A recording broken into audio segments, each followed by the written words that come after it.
Hey, good morning, David. Yeah, we are on day 7 of the Hidden Pines fire. 1 week into this, and crews are expected to make what they call a big announcement at 10:30 today during their press conference, hopefully learning a bit more in the way of some positive news about the containment and maybe some work that they were able to achieve in the overnight hours on this fire. But yes, we're talking about, as of last night, 70% containment.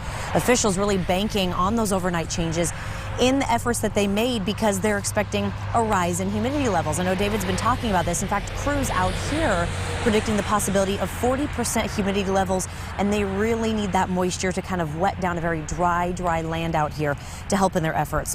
Now, officials still really working on a re-entry plan for those who lost their homes in this fire. Now, a map that shows the areas that are on and off limits, a green area where people can return to their homes. But if someone has a house in the red area, they can still not return to their homes. I know some frustrated people out here, about 400 homeowners forced to evacuate during this fire. But the Texas A&M Forest Service tells us at least one person actually refused to leave during those evacuations. So we wanted to know, what are your rights as a homeowner during something like this? We found out that there is a mandatory evacuation.